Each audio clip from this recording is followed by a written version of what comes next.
Yes, sir. You got the password? Okay. So what? Sir, password I didn't got actually. You didn't get the password. What happened? No, no, actually I was not feeling well, so I didn't enter. But in Bandit, I went to till level 6. Till level 6. Okay, good. Yeah.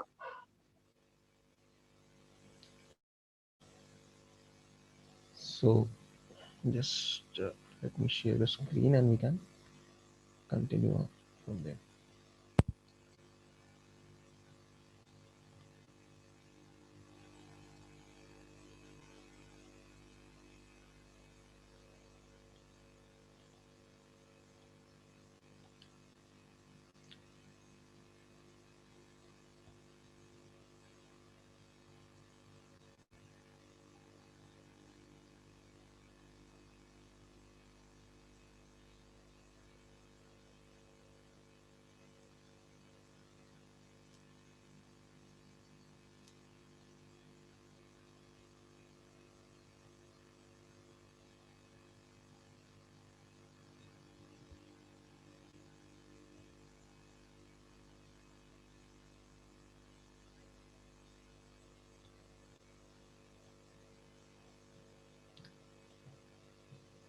So this was the command that we used yesterday while we were trying to get the password for the WordPress account.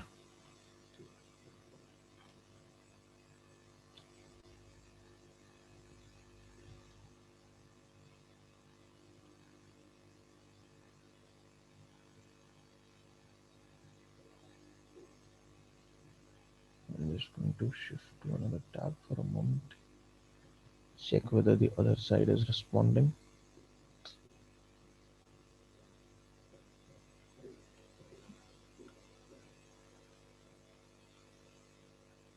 Okay, so that IP is up. Now let's try this attack again. Now what I've done is I have edited the file and the password I've included in the first few words itself.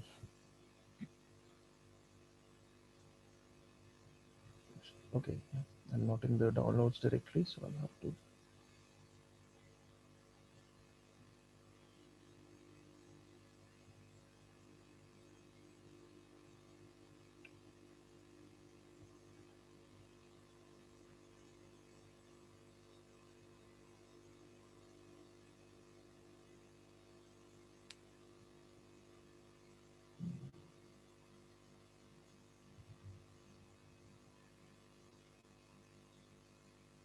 Sir, just Google the password, sir. We know how to do. This should not take long actually. Okay. See, username Elliot. Okay, we got. Oh, sir, Hmm? how you got this? I know the password. I just edited the file and included it in the first few Okay. values itself. Okay, okay, okay. So this is the password that we require. So let's try using this now. So we need to go to T3 and this was the URL which took us to the blog login. The username was Elliot and the password was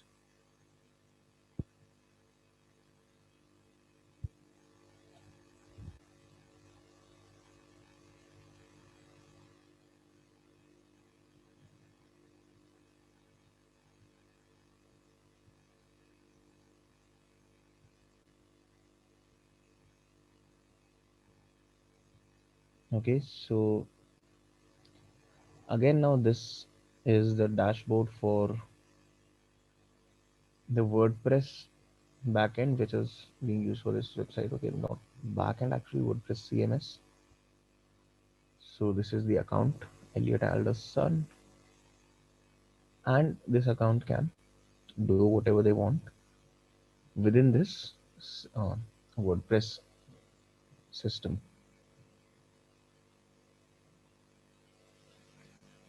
So Okay. now we are going to do something similar to what we've done previously. PHP reversal. Yes, PHP reversal. What we do after that, of course, that's going to be different. But the PHP reversal part is, of course, a little bit familiar to you by now. Pentest monkey PHP reversal.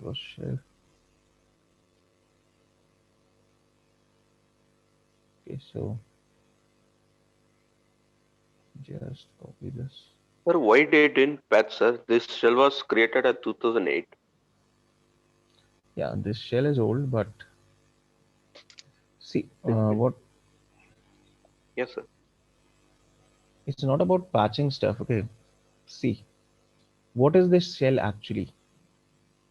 Okay, if you look at it, what is this? It's just PHP code. Okay, Yeah. so to completely patch it, you would have to prevent PHP from running on your website. You would have to remove PHP functionality completely. Okay. Okay, so now the thing that we are doing is we are first able to log into this admin account. After that, we can make any changes because see, this is intended functionality for the application that the admin can change anything that he wants. Okay, that Okay. is Okay. always going to be there for a website. But of course, there are a few ways to prevent this itself from happening, from people being able to crack this password. Okay. Okay, so of course, the first thing that you can do is make sure that you have a strong password. Okay, you don't have default credentials, you don't have something like admin.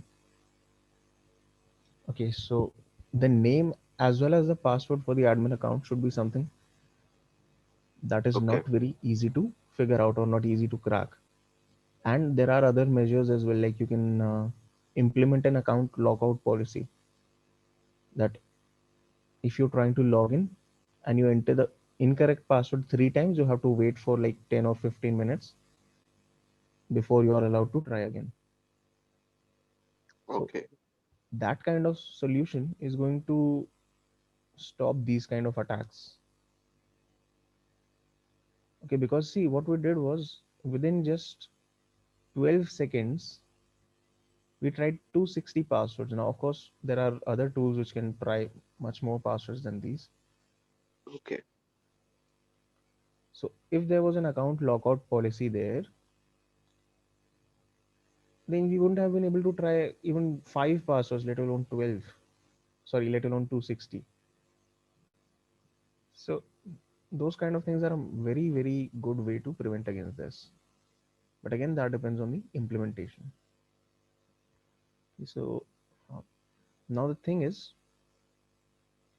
I have to be careful about what I change here. I cannot change the single post page Okay. because there are no posts there. So there, if there are no posts, you're not going to see anything. So I can't change that. I can either change this 404 template, which is something that you get when there is an error, is a error 404. You see, page not found. That kind of thing. Or what I can do is I can change the main index template. So this is basically going to make the main page of the website this vulnerable to our reverse shell attack. So not attack actually, but it's going to make the main page non-visitable. So you cannot be doing anything on the main page. Like you won't be able to access the main page is what I'm saying. So let's try that.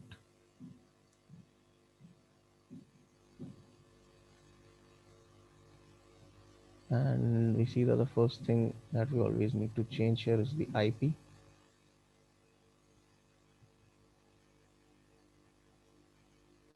Port port, you can leave it as the same or you can change it. Let's keep it to this value now. So you can keep the port to any value that you want. Just make sure that you don't use popular port, or popular as in a default port for a common service or something. Like don't use ports for DNS or Okay. something like that. Okay, just something like 4444, 5555s, 46s, four Okay. sevens, 48s, something like that is fine.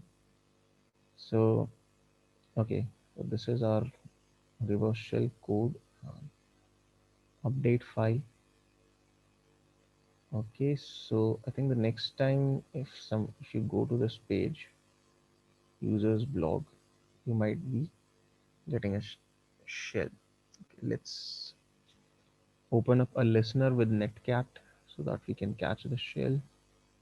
Port was, okay, this was the port. I press enter. Okay, so the listener has started. Now let's try accessing this page. Okay, so this page is going to be fine, but what if I access this? So now you see Sir, where is the second flag? we are trying to find that right now. We are working to get the second flag at this point. See, like I mentioned earlier, whenever you go onto a system, whenever you go on to try to hack into a system, your goal is to get shell access there. Because see, even the first flag that we got, we looked at the robots.txt file and we got that flag. But if you have shell access on the system, that means you can see all the available files there. So let's try to get the shell access and then we'll see how to proceed further. Okay, so we have shell access now. Okay, this we received an incoming connection from the reverse shell and we are now able to get a shell access. Let's see what directory we are in. Okay, we are in the main directory and the user ID, I think we are daemon. Okay, so we need to see how we can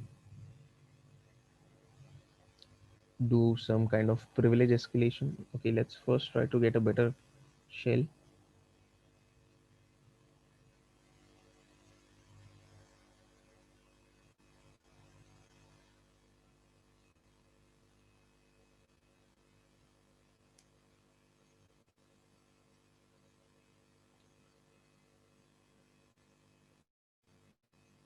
Okay, so now we have a much better shell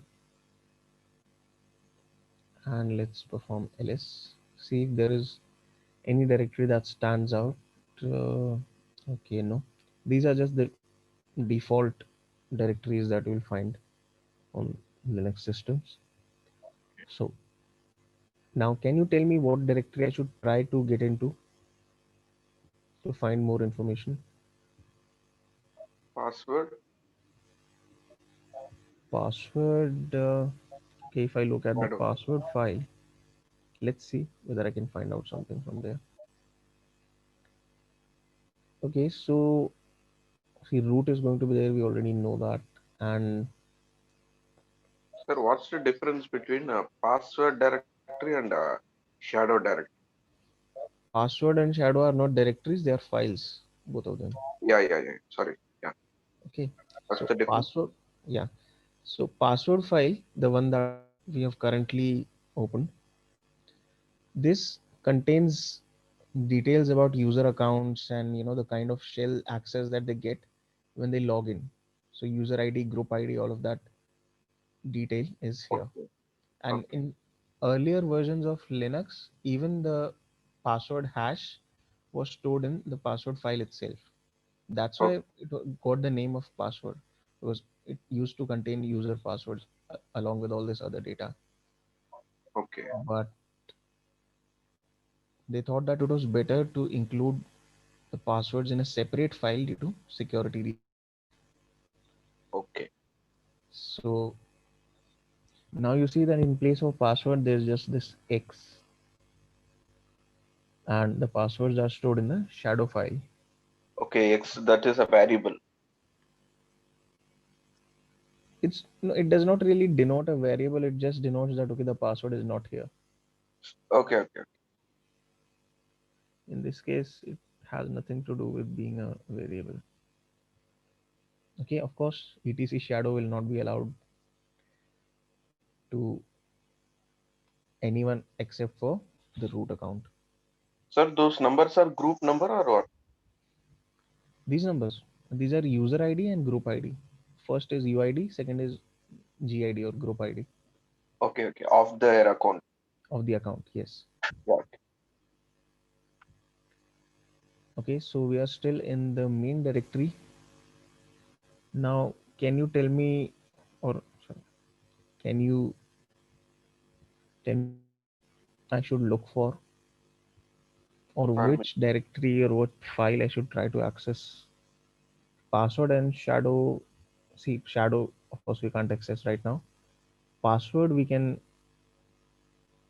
access, but it's not really going to give us a way to get further into the system or to get a better access level. Okay, temp, sir. Temporary. Let's see, temporary. See, temp directory, I can get into the temp directory, Okay. but what do I do when I go there? Like if I go into temp, there is nothing here apparently.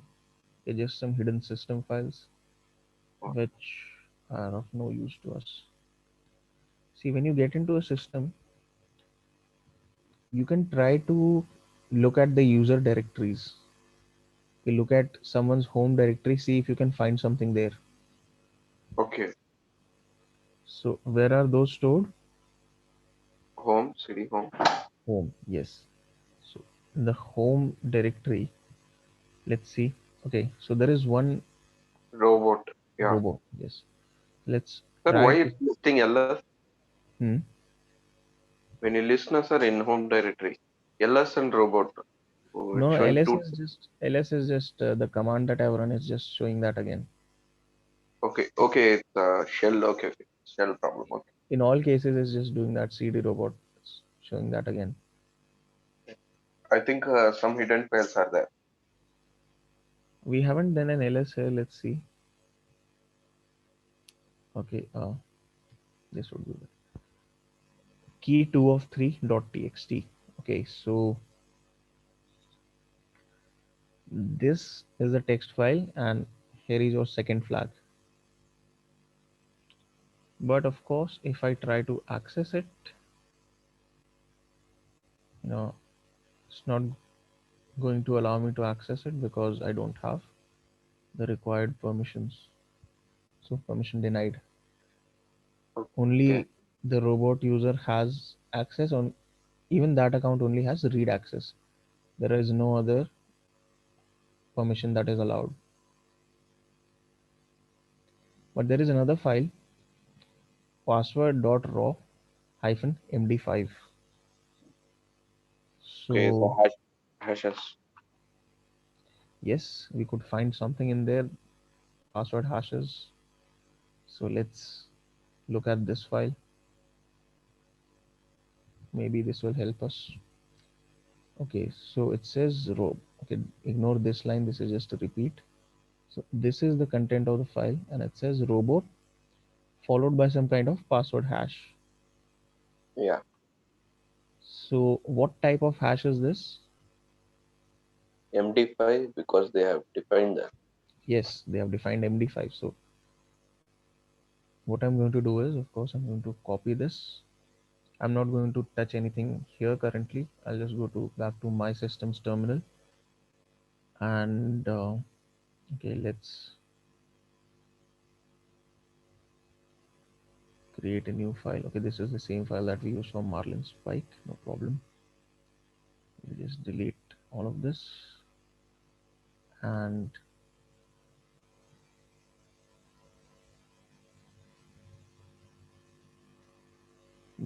this is the value that we have copied. Let's just save and exit. Now I'm going to crack this password. John pass. Let's see.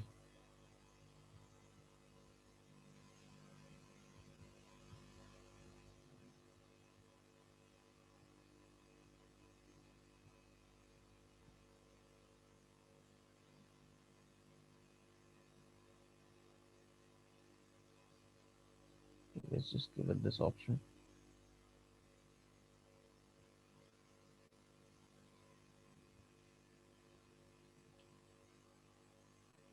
And I think I should provide it a word list as well.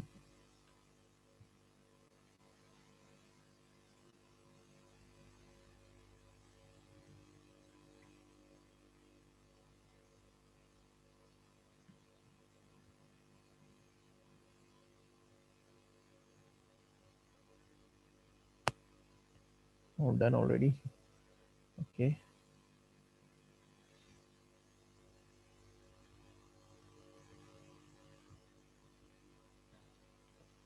So this is the password, is just the alphabet, and it is apparently the password for the robot account. Okay, so let's go back to our shell on that system. Try to switch user to robot. Password, of course, is this, and we have performed privilege escalation now. So we have Yeah. access to this robot account. Now, of course, this is the robot account. This is not the root account, but it's still better than an account with no privileges. Now, if I try to see this file now, I guess it's better to just copy paste it.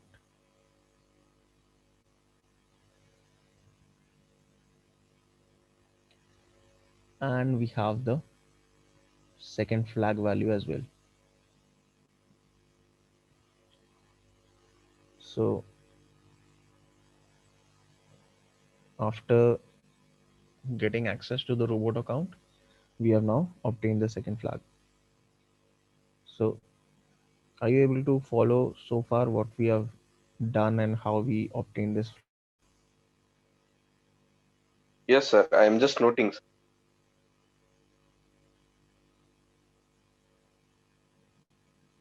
Yes. Yes, sir. Okay, good. See if there's anything that you might not have followed or might not No, have sir. made I am noting step by step. step by step. Okay, good. Now we have two flags, but one is still left. So key 3 is left. We have key 1 and key 2. Yeah. So where could that possibly be?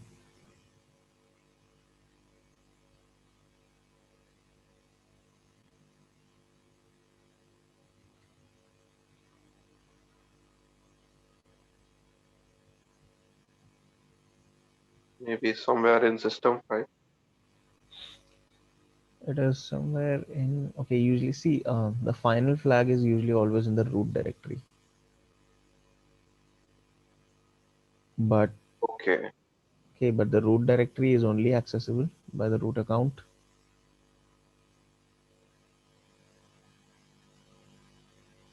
Okay. So we cannot access that right now. You can see even in the permissions only, the root has any permission here. Anything.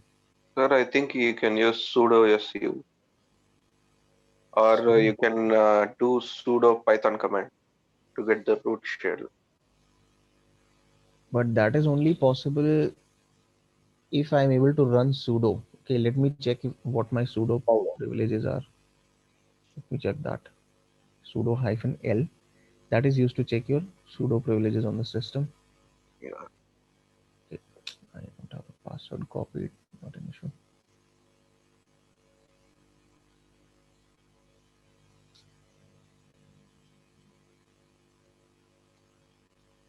Just paste it. Okay, so it says user may not run sudo on Linux. Okay. Okay, so it's saying that I can't even run sudo, let alone perform functions using sudo. So if that method is not going to work. Okay, so but of course there are other ways. Definitely there is a way to solve this. Have you ever heard of set UID and set GID? Set UID. No, sir. No. Okay. See, in these file permissions, okay, there's a it's all just RWX or something like that. Okay, but if a file has a set UID permission, if you will see in place of an X, you'll see an S. Okay, so okay, this will be for a file, not for directories. But there will be an X. Sorry, there will be an S rather than an X. And what that means is that regardless of who runs that file, okay, regardless of which user is executing that file is going to run with the permissions and privileges of whichever user owns that file. Okay, so even if I run that as a non-privileged user, it is when that file runs, it's going to run with the privileges of the owner of that file. So if the owner of a file is root, Okay. then we could very easily run some file as root and maybe find a way to escalate our privileges using that method.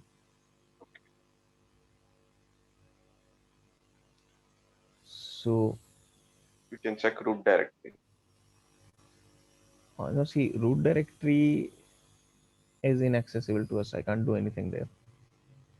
What Okay. I can do is there is a command known as find. Yeah. Okay. Now I need to run the find command to find such files which have this setuid thing.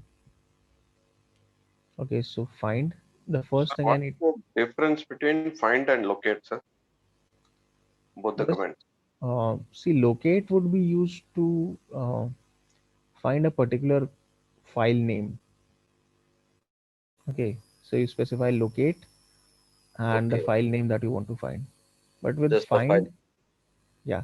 So with find, I'm not trying to locate any single file. Okay, I'm just trying to find any file which might, which might fulfill the criteria that I mentioned. Okay. So with locate, you know the file name already. With find, you don't.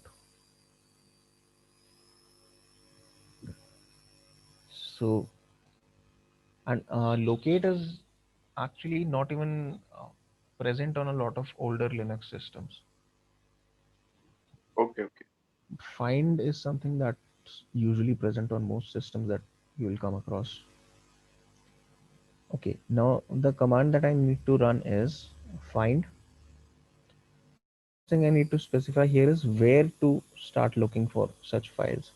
So I'll just specify this main directory because we don't want to limit our search. So we'll just look into the entire system basically. Now I want to narrow down my search results by saying that uh,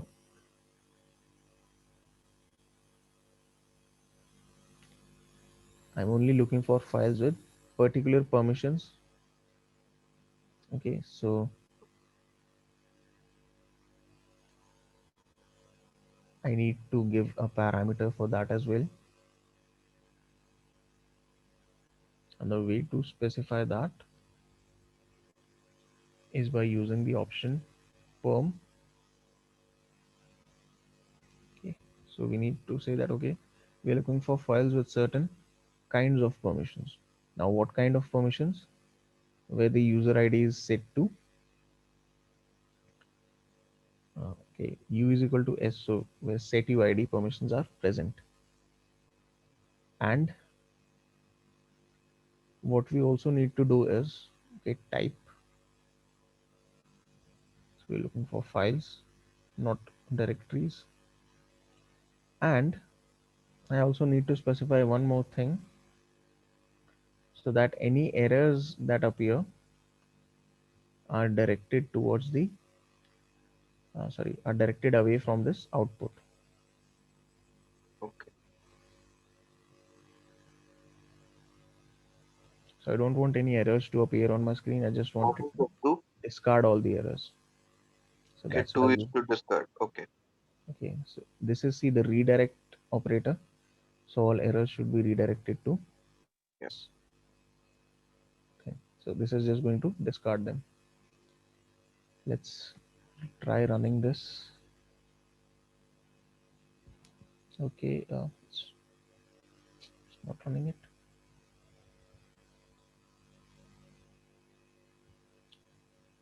The system. Okay. Find is there. So that, okay. I was running that on my system by mistake, apparently. Okay. No, no, no. I was running that on the correct system, but out of the shell accidentally. No worries. We can just run the shell again. So what I'll do here is just start listening.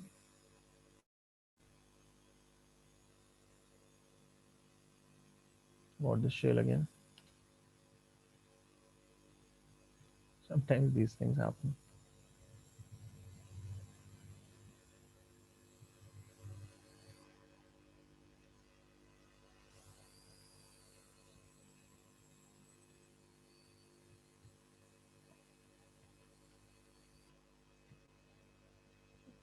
Robot.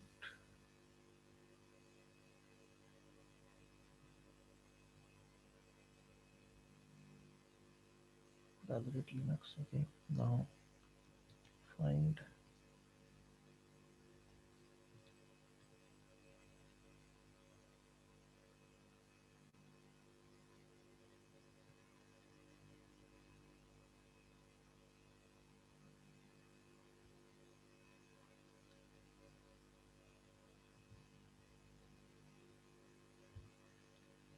That must be C expression.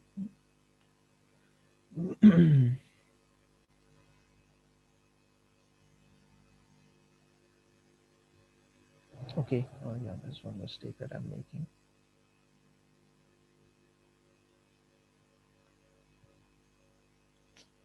Then I have to write this entire thing again.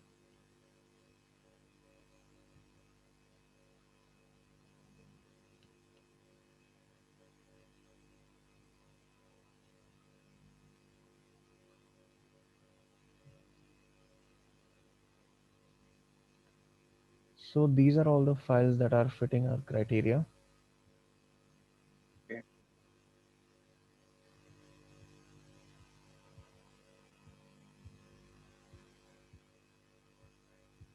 Okay, so that's the complete result for this command.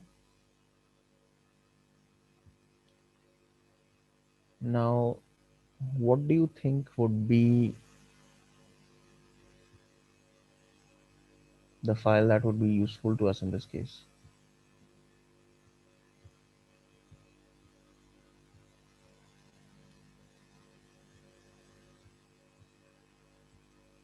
Maybe SU.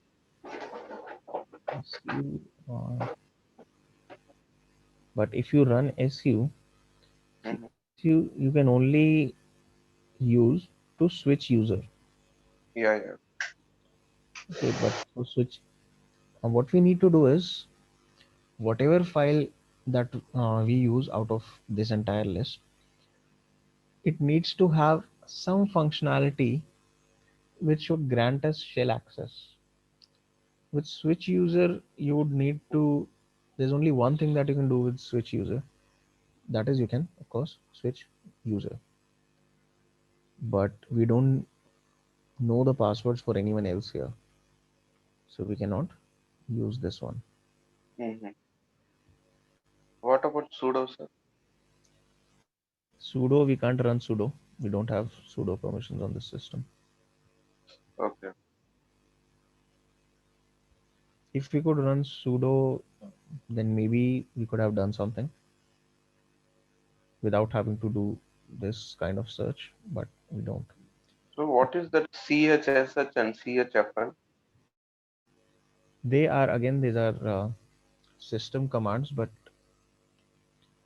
Okay. it's not really going to help us. I mean, it's for CHFN, if you try to use it, that's not going to be usable probably for us. If I try Okay. to use CHFN, can I do this? Okay.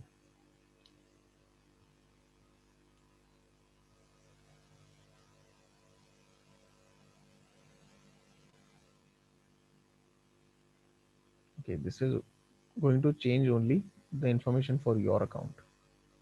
Okay. Okay, so I don't really want to do anything in this case, make any changes. So come back here. Now see this ping, umount, mount, ping 6, su, password, new group, all of these up to sudo. These are going to be having the setuid permission set on any system that you see. And these are not going to be helpful in our case. Okay. Okay. Stuff other than this is going to be useful. For So example, what is that PT Chavan? hmm, PT Chavan. CHO. again, this is also a system file similar to these ones, not going to be helpful to us. Okay. But nmap is usually something that you don't see on this kind of a list. Okay, Yeah, and yeah. it's an unusual entry for this list. So let us take a look at this.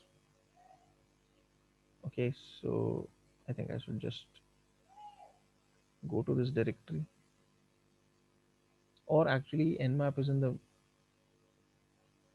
okay, what I need to do is I need to look at the permissions for nmap, because see setuid bit is fine, but it's only going to be helpful if, okay, it has root. Okay, that is good.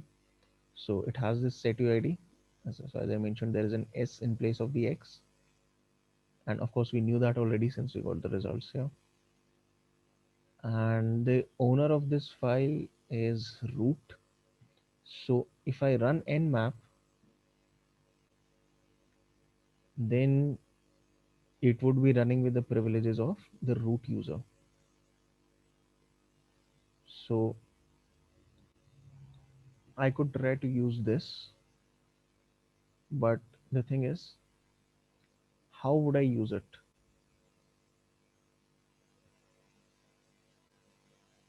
Normal cat command. Cat, but what would I cat here? Nmap is a directory or file? Nmap file, the executable file for nmap that runs. Okay. The dot slash. I don't even need to use dot slash. I can simply run nmap. But what will I do with nmap? That's the thing. Okay. Like nmap, see, you've seen how we use nmap, right? We use it for scanning. Yeah, yeah, yeah. But how is that going to help us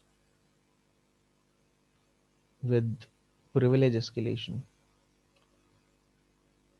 How would that be something that we do here?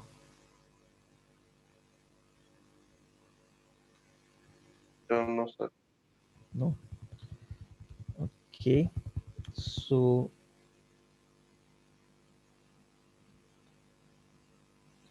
let's see what version of nmap is present. Nmap version, okay. It's saying Nmap version is 3.81, which is quite old. Okay, because the current version is 7.8 something. Okay. So 3.81 is quite old. So definitely, if this is if they have kept such an old version, it would mean that there is some reason for there being an old version of Nmap, because otherwise there's no reason to specifically keep an outdated version. Yeah.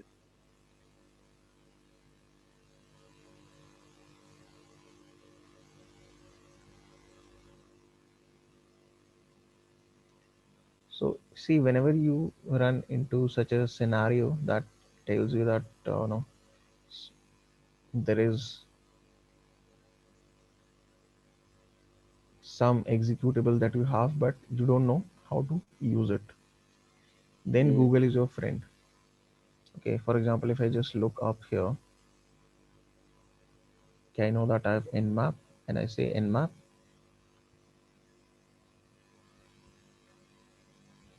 privilege escalation.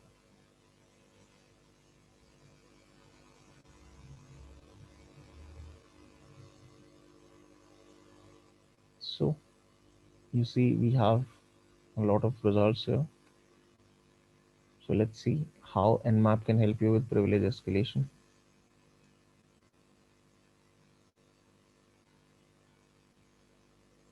Okay, it tells us that you can use Nmap in an interactive mode. Okay, so Nmap interactive. Let's try to use it. What is that, sir? In Map Interactive? It is a functionality that used to be present in older versions of Nmap, such as this one, 3.8. Okay. Okay. So if I use this, okay, it is switching to interactive mode. Interactive mode is when, let's say, the kind of usage you have if you're using Python in a terminal, or if you're using something like NSLOOKUP within a terminal. So then the program, now I'm not in the Linux shell, I'm inside this Nmap tool.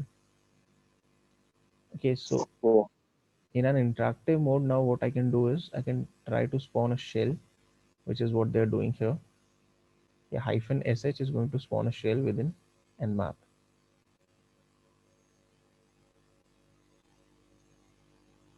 So let's see that hyphen, sorry, not hyphen, exclamation mark sh. Okay, so we have shell now. We are back to system shell. Who am Okay. I? Let's see. Root. Okay, so I'm working as a root now. So we have performed the required privilege escalation. We are root. Where are we currently? In the main directory.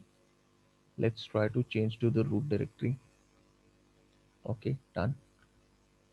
Seeing the files. Now there are two files. There's something known as first boot done, and there's something known as key 3 of 3. So this is our third flag. If I try to read it, let's see.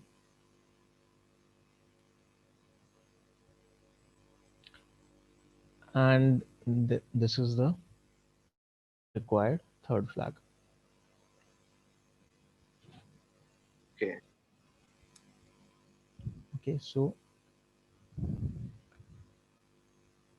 there were three flags on the system, and we have gotten access to every one of them. Yes. So that means the Mr. Robot CTF we have finished solving. Yeah. Because once you receive the root flag, there is nothing to do on in these CTFs. So that's it.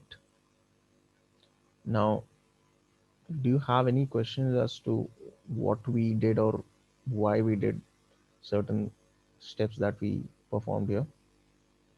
No, sir. No, sir. It's clear. No? So Clear? I have Okay. one question. Yes. Like before getting the Nmap shell, Hmm. we were also working in that robot at Linux. Yes. So we were logged in the from that robot user. Robot user. Yes. So is this like the only way to get into that root directory and reading the file?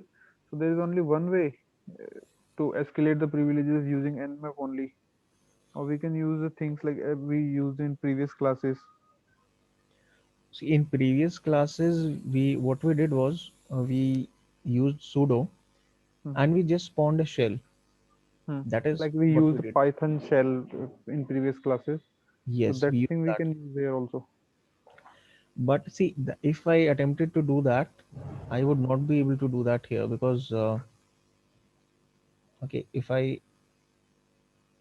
Because robot is not a pseudo group member. yeah, robot, yeah, when we perform that sudo hyphen L, Hmm.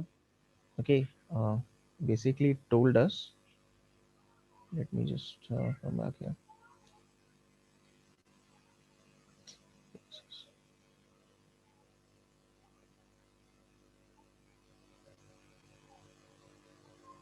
Okay, this is a very long list. So when we reach the robot account, let's see. Okay, see, so when we did this sudo hyphen L on the robot Mhm. account, Okay. it told us that robot may not run sudo on Linux. Okay. So we don't have any sudo permissions with a robot account on this system. Okay. That is why the method that we used previously, we cannot use it here. I mean, Sir, if we were able to use it, of course, that would have been easier, but that is not possible on this system. Okay. Okay. sir, how you find the password is for robot account? Can you repeat? How do we know that the password is for robot account? Okay. Yeah, yeah. When we Crack access the that code. file, see, first we went into the home directory. We saw that there is Okay, just okay. one directory It is there. robot. Yeah, yeah. Okay, and in the file, in the password.md file, it was specified the robot and a password hash. Hash. So since it was already specified, we knew that okay, this is a Even password. permission is for robot. About. Yeah. Okay. Anything else? No, sir. Good for now. Good. Okay. So even though we have gone through this thing in class here, I would recommend that you try this once by yourself. Okay, and okay, go through the entire thing on your own as well. So you'll get more confidence, and that is how you'll get a little bit of practice in these things.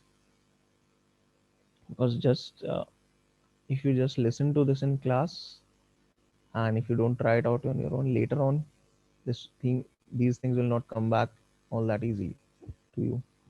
So Yeah. definitely I would recommend that you try this out once on by yourself as well. Okay. Okay.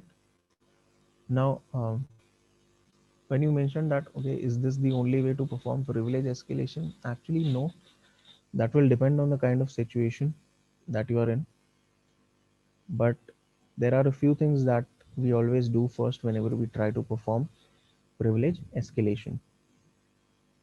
So one thing is that we try to see whether we have any sudo permissions. If we have, then that is a big enough hint for what we need to do next. The next thing is we check for this file Sir, we with will work on only Linux type of machines or Windows also. no Windows also. Okay. But the thing is, most CTFs tend to be built on Linux, so that's why we mostly see Linux here. But we'll work on Windows as well. Don't worry.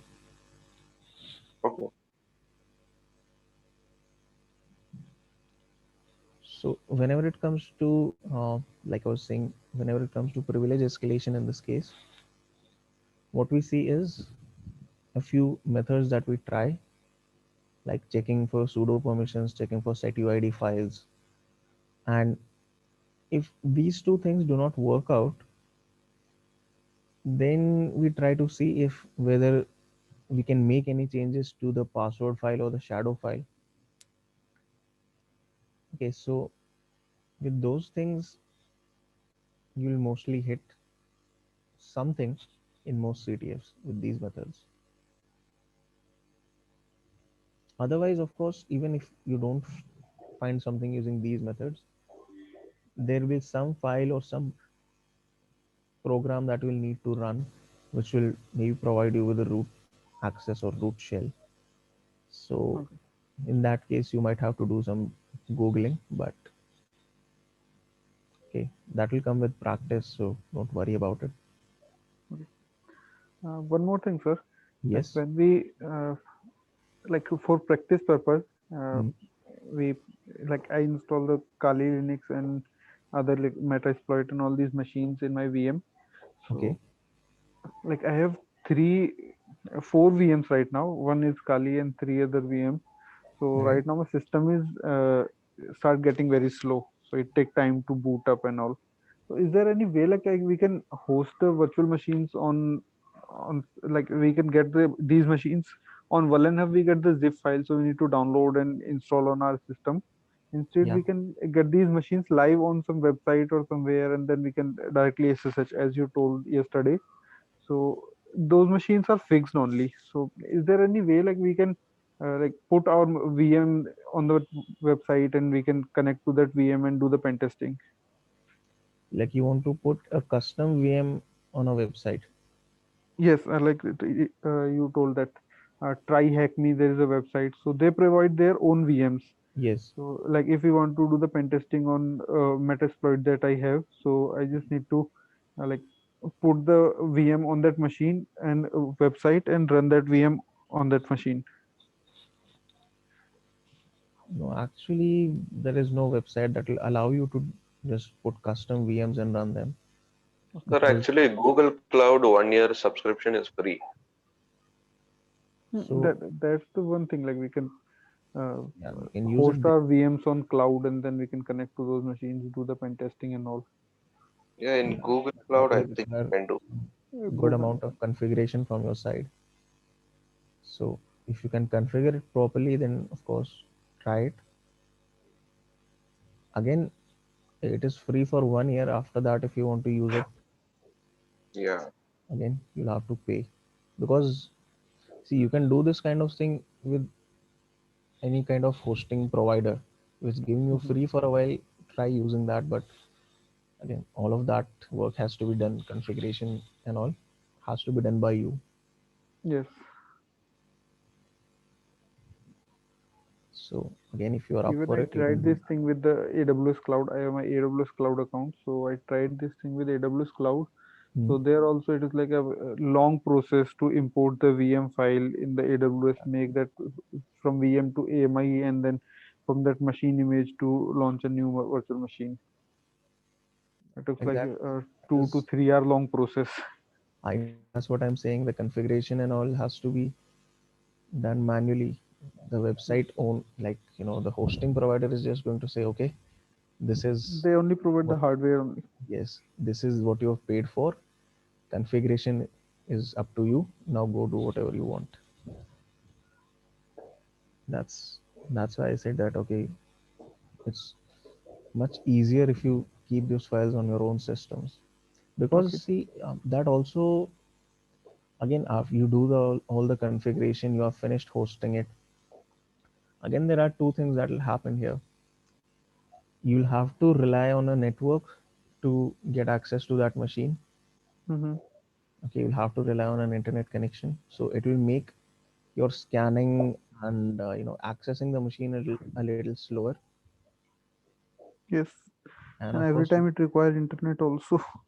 definitely, and of course you are paying for that service, so it's also costing you extra. It's like, what kind of issues are you getting with VMs on your system? Like, Like my system has only 8 GB RAM and it started getting slow with like VMs. So currently I'm running with a Kali VM, and apart from Kali VM, I installed the Metasploit 1, 2, and this Robo. So it started getting slow with the VMs. how much RAM do you allocate to each of these VMs? Uh, to Kali, I allocate 1 GB or 2 GB, Hmm. and for these all these three machines, I allocated 1 GB. Okay, so that is fine. Don't give more than that to any of these machines. Okay. Mhm. In fact, I think Metasploitable would probably work fine even with half of that. Okay. But again, the thing is, see, 500.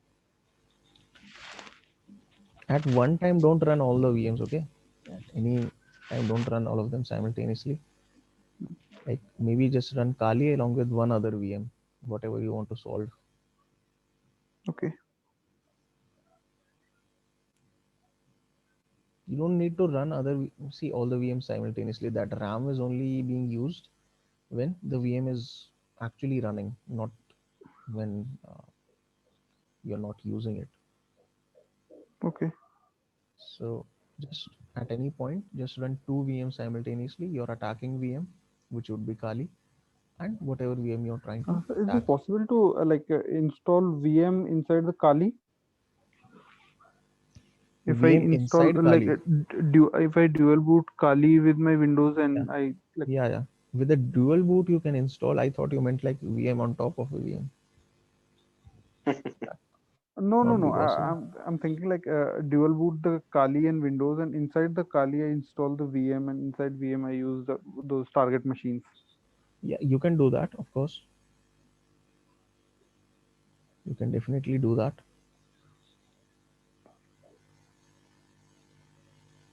Okay, we'll So try with just this. the network adapter, you'll have to change it to host only, and you'll be able to access your VMs from within your Kali itself, Okay. from the host system. So yeah, that should work fine. Okay, that I will try. Yeah, definitely. If you would like to try that, it's also an option that you can go for. And with regards to RAM, I think it will be a little better in that case because Windows, especially the later versions, Windows 10 and 8 and stuff, Hmm. so they consume more RAM. They are usually more resource intensive than Yeah, your previously Linux. I was using three VMs with Windows 7. Okay. Till last year, it was working fine, but after Windows 10, it started getting slow and like take time to respond. If I'm working in Kali and Mm. switching to other VM, it take 1 or 2 minutes to respond from that VM. Oh, so yeah, definitely. I think you would benefit if you use dual boot and run VMs from within Kali. Hmm. Of course, another solution is simply increase the RAM, but it's not feasible. I mean, you have to spend money if you want to do that. So the alternative is better. Install these Okay, on dual Kali. boot will work anyway if I'm working on Kali and other VMs, so I'm not using the Windows system. It is just consuming the resources. Yeah, I think dual boot is a better option. and Kali will always consume less resources than Windows. It's Hmm. not as heavy as Windows is. So, more RAM will be available to your VMs also in that case. Okay. So yeah, definitely that's something you can try.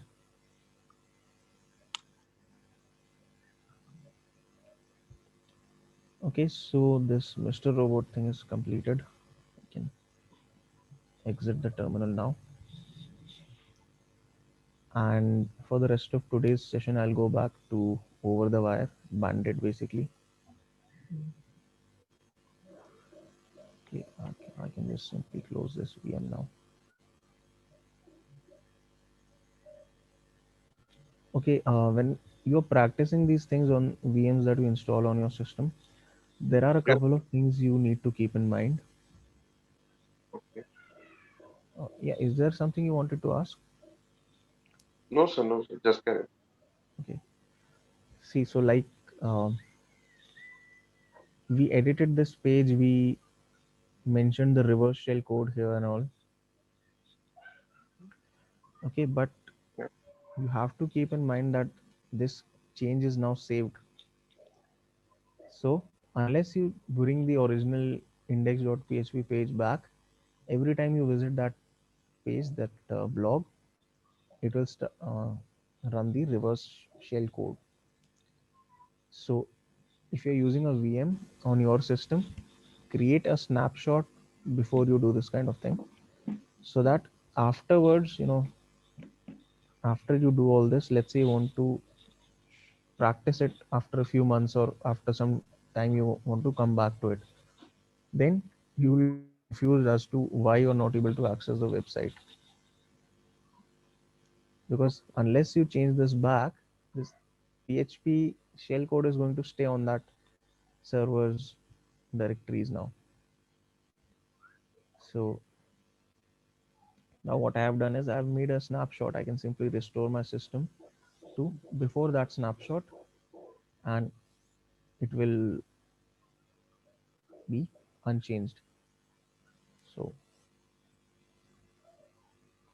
there's, you know, these couple of little things you need to keep in mind doing practicing these things. Okay. Okay. Over the wire again. After you finish Bandit, okay, there's actually a lot to do even after you finish Bandit. There are other war games as well you to try out. Okay, so there's Leviathan, there is Natas, there's so Natas or whatever you want to call it. Krypton. Krypton is actually one that I find very interesting. There's quite a few others. Okay, so Bandit is the first one here. So once you solve this, you can move on to the other ones. So let's just continue with Bandit, see what we can do here. Okay, so you said that you would reach level 6 Yes, sir. 6 to 7 right now. to 7, right? Yeah. So, okay, the password for the next level stored somewhere on the server and has all of the following properties: owned by user Bandit 7, owned by group. Okay, so if you were able to solve this thing, then I think you know what command to use here as well. Yes, sir. Okay, so just let me log in using SSH.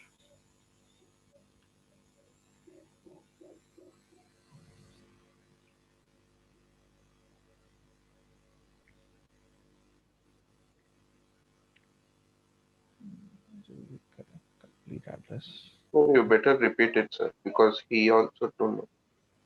Hmm. Amit Pardon? don't know. Amit didn't try. Amit, did you try? I mean, have you tried this? No, not yet. Not yet. Okay, let's start from the beginning once. No problem. So for zero, I think it's just zero. This at the rate. Okay, haven't copied it.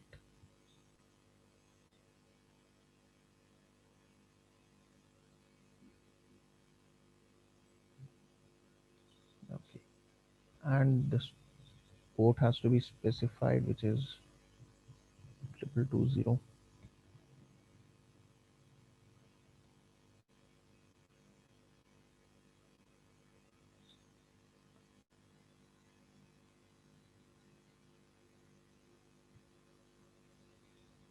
Okay, so it's in a file called readme.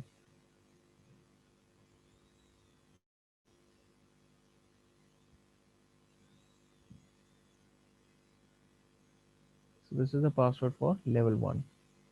Now the thing is, they don't allow you to SU, otherwise that would be simpler.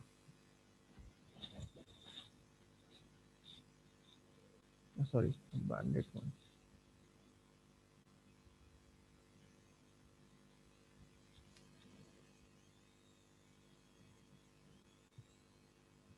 Is this allowed? See, authentication failure.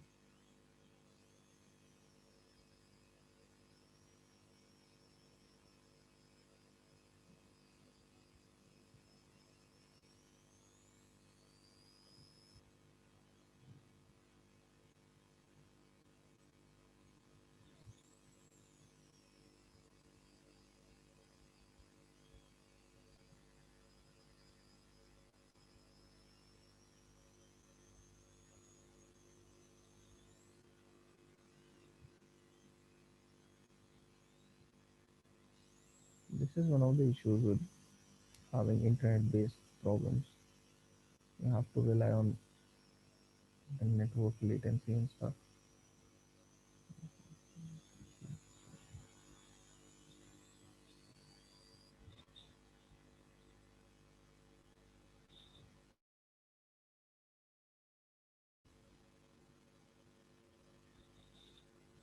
Okay. For every level, you just go to the hint. Now it says the password for next level is stored in a file called this dash.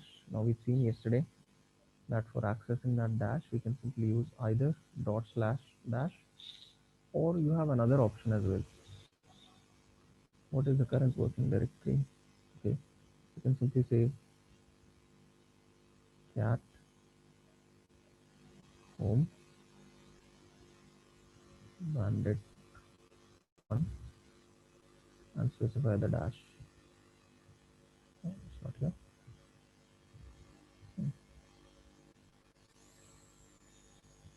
I think before home slash root. Oh yeah, I missed that one. Good.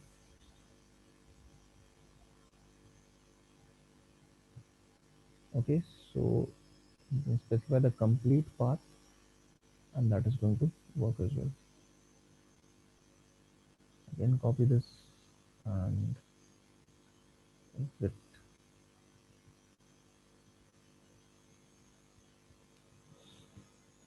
This can get a little tedious having to log in again and again, but in solving these things can be quite interesting.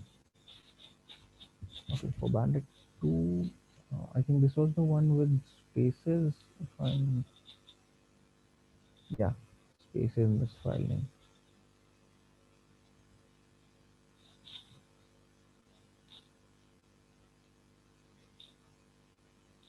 So what I did was I just wrote cat, started typing this, and I tabbed it. So it took me on its own. But Sir, what was the other method? the other method is, okay, let me do an ls. I don't want to type this entire thing, so I just copy this. The other method is cat, use single quotes, Yeah, quotes. Yeah. enclose it, and you can use it.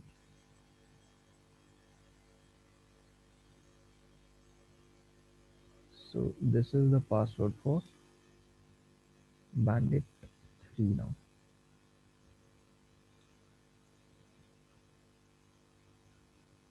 Usually these war games don't have 34 levels like Bandit has 34. Usually they are not so extensive,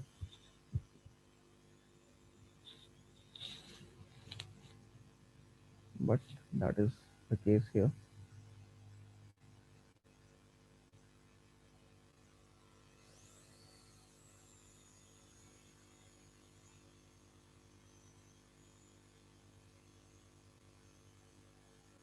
Okay, so let's see what we have here. In here, okay, so it's probably a directory. Now if I go here, let's see what's written. The password for the next level is stored in a hidden file in the in here directory. Okay, this is also quite straightforward. Just go to this directory, the cd there. If you just do an ls, you won't get it. You need to perform another option. You need to provide another option with ls. Minus Can A. anyone tell me what that is? EAL. Ls hyphen A and L. a and l. Actually, just a will do. A will do. Yeah, but L to see the permission. L to see the permissions, and actually this format looks better. With L, this looks much cleaner. So Yeah. You can see that bandit 3 for dot hidden. yeah, so dot hidden. So this is the file. It's a file. It's not a directory. You know that. And Sir, if what I are those dot and double dot, sir? That root. dot represents the current directory, double dot represents the parent directory. Okay, why they are listed in this, sir? Because with hyphen a, you see all the hidden files in Linux. have a dot in front of them. So when you use the hyphen a option, this dot and double dot are also included with these other files. Okay, in Okay. every directory there used to be a dot and double dot file. Yes. So there are entries for the current directory and for the Okay. parent directory. So this hidden file now, if I want to cat it, it's just I need to write the entire name, no other thing. Just I need to include the dot as well, and I can see the contents. So just you need to keep in mind for hidden files, you use hyphen a along with ls to view any hidden files, and of course hidden directories as well, hidden files and directories. So again, exit.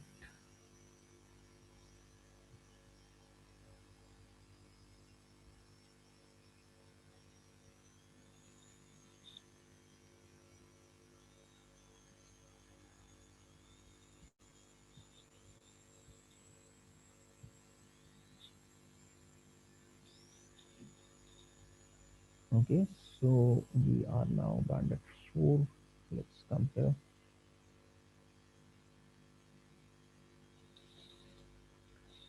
Okay, so it says the password for the next level is stored in the only human readable file in the in here directory. Okay, so apparently there is an in here directory. Okay, there's just that directory, nothing else of use. So let's just there and let's see what we have here. Okay, so here we see we have 10 files, file 0 to file 9, and we are supposed to figure out what file is containing our this password. So what did you use in this case? I check each and every file one by one, sir. Each and every file actually, but Cat and file 0 to file 9. We can like see the content of all file at once. you can see the content. Okay, but uh, actually, there is something mentioned within the hint. Okay, it says that the password for the next level is stored in the only human readable file. Okay, so human readable word, this carries some meaning to us. So try to find out why that is important.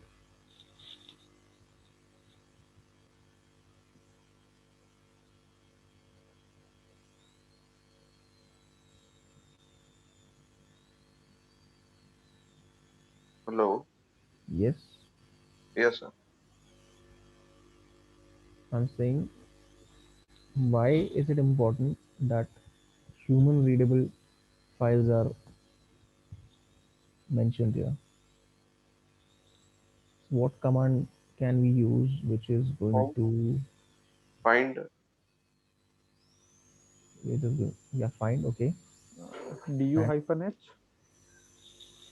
which one? Du hyphen h. Du hyphen h. Let's try that.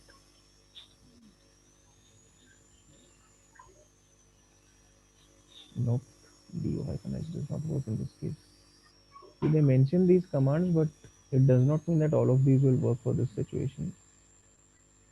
In fact, I think some of the commands they just mentioned to throw you off.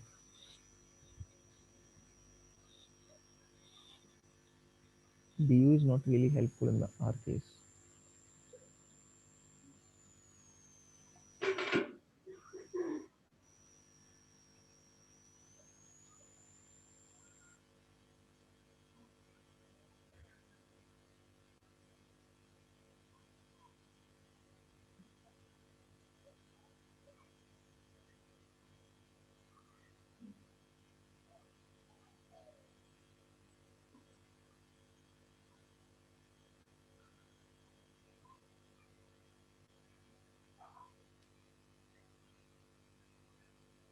W hyphen H alone will not work actually. That's the thing.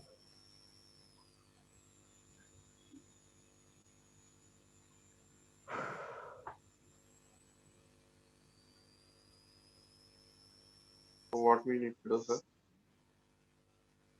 Try looking for it. Spend some more time on this.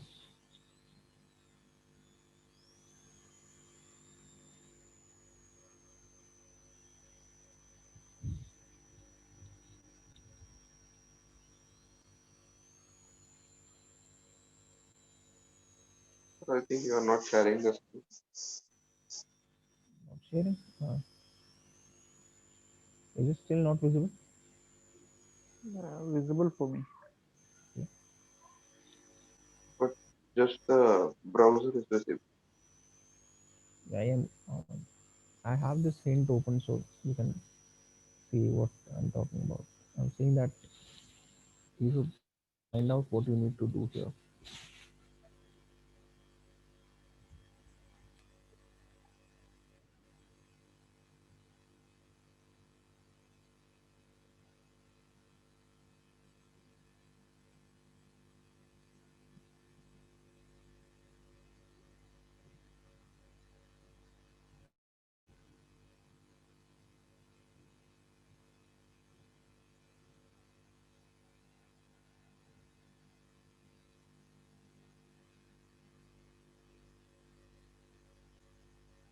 Okay, I'm just going to pause sharing for a minute.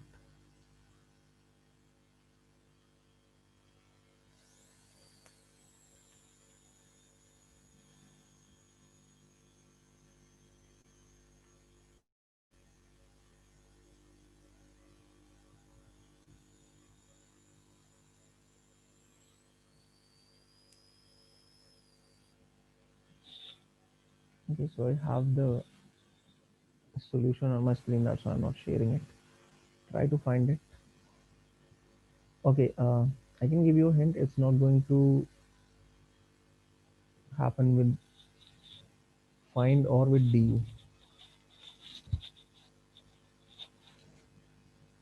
So if you solved it, what method did you use? Sir, I know where the uh, password is. Okay, DF can help us, huh? df. No, I don't think df is going to help. Have you used the file command? Have you tried using the file command? Okay. No, sir. Okay, so try using that. See what output it gives you. What kind of output it, like what does it tell you?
Okay, see, did you try the file command?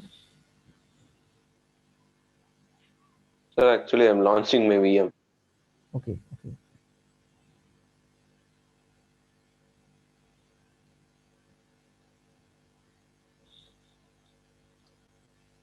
See, actually, this challenge, okay, it has like about 10 files, 9 or 10.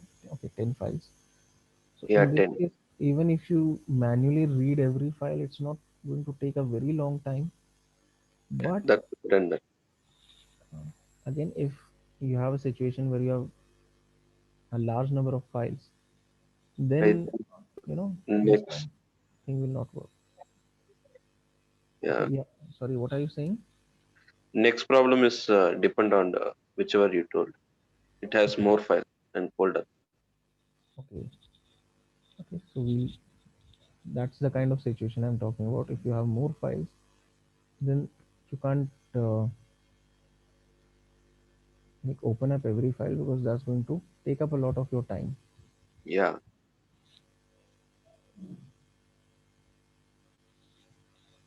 Okay, let me show you the answer for this one. See, what you do is the file command tells you what kind of file it is. Okay, if you run the file command followed by file name, it will tell you what kind of file it is. So in this case, what we did was file, and we wanted to see the data for all files. So dot slash, because okay, there was a dash, so we needed to use a dot slash here. Dot slash dash or hyphen, whatever you want to call it, file and as asterisk, so yeah, that it would consider all the files. So it has run for all the files and it's saying that okay, data for each of these files. But for the seventh file, or actually the eighth file here, which is named file 7, it says that the file is containing some kind of ASCII text. text. So this is your readable file now. Okay, If I try to cat this file, dot slash file,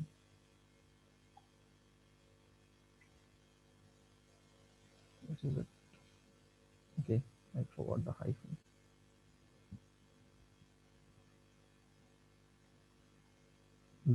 07.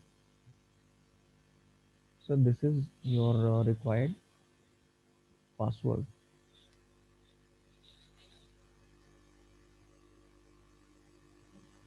So I copy this,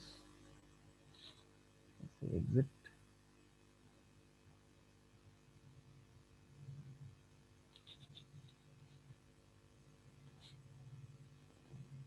Bandit is actually a very good way to learn about some commands and functionalities in Linux that you might not be aware of.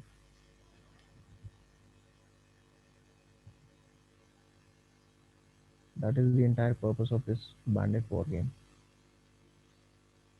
So now we are in level 5. Let's see what we have here. Okay, so it tells us that a password for the next level is stored in a file somewhere under the in here directory and has all of the following properties. So it's human readable. Okay, it's 1033 bytes in size, and it is not an executable. Okay, so they've told us that these are the properties of the file. So we need to go into the in here directory. Let's see what we have here. Okay, we have 20 files in this directory. Okay, so not 20 files, 20 directories. So each of these directories also would be having some files four, inside of them. four, So let's say if I go to any of these directories, how many files? Okay, so this alone has about uh, 9 or 10 files. So this is like about 150 to 200 files. yeah. So there is no way you can expect to manually look for every file here. So what do you think we should be doing here? I used to find commands, Find command. Okay. So because they have specified the byte size of a file, okay, so I know not each file will be same byte size. okay, that's a good point. Not each file will be of the same size. Yeah, So so I used to find the command to use. find command and find find and Find what dot, can I specify? find dot, Find dot space, space hyphen size in capital. size in capital. Yeah, Actually, it is not. Doesn't matter actually. yeah. In small as well. It is going to work. So Size and the size of the file okay, 1033 one zero double two. Okay, and C, small c, to specify the byte. to specify that we are telling Byte. the size in bytes. Okay, Yeah. so that is the command that helps us. Okay, and we have received the result. It says that it's in this maybe here 752. If I try to cat this, cat, and I'm going to receive this, which is the required password. So this is good for Bandit 6 now. Okay, so we'll pick this up tomorrow. And if there's any questions from today's session, you can please For let me, me know. most